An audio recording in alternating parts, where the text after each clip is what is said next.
Pengertian analisis fundamental. Analisis fundamental adalah pendekatan untuk mengevaluasi potensi investasi dengan menganalisis faktor-faktor eksternal dan internal yang mempengaruhi kinerja suatu perusahaan. Tujuan analisis ada 3. Yang pertama, penilaian nilai saham. Tujuannya adalah untuk menilai nilai intrinsik dari saham suatu. Yang kedua, peramalan kinerja. Membantu investor memprediksi kinerja keuangan dan pertumbuhan perusahaan di masa depan. Yang ketiga, membantu pengambilan keputusan investasi. Memberikan pandangan dalam pengambilan keputusan investasi dan jangka panjang. Metode analisis. Yang pertama, meliputi penilaian laporan keuangan dan risiko keuangan. Yang kedua, melibatkan penilaian manajemen, produk, dan posisi pasar perusahaan. Faktor-faktor yang mempengaruhi analisis fundamental. Yang pertama, lingkungan.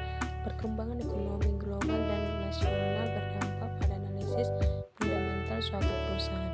Yang kedua, perubahan kebijakan pemerintah. Kebijakan perpajakan, regulasi, dan kebijakan ekonomi dapat mempengaruhi analisis fundamental. Yang ketiga, lingkungan. Faktor-faktor seperti persaingan dan teknologi berdampak pada analisis fundamental perusahaan.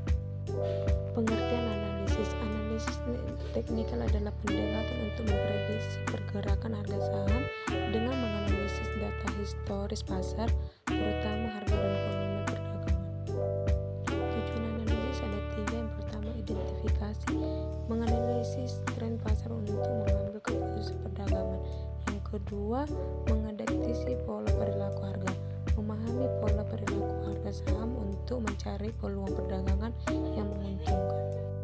Yang ketiga, timing, yang menentukan timing yang tepat untuk melakukan jual beli saham.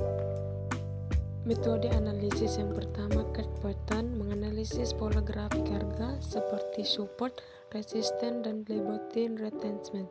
Yang kedua, indikator, menggunakan indikator seperti moving average, MACD, RSI untuk memprediksi pergerakan harga. Dan terakhir, perbedaan antara analisis fundamental dan analisis teknikal. Yang pertama, perangkat. Analisis fundamental menggunakan data keuangan perusahaan, sementara analisis teknikal menggunakan data edukasi harga saham. Yang kedua, WAIUM.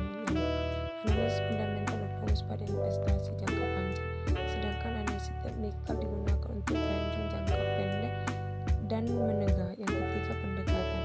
Analisis fundamental terlihat nilai intrinsik, sementara analisis teknikal menggunakan pola dan tren harga saham.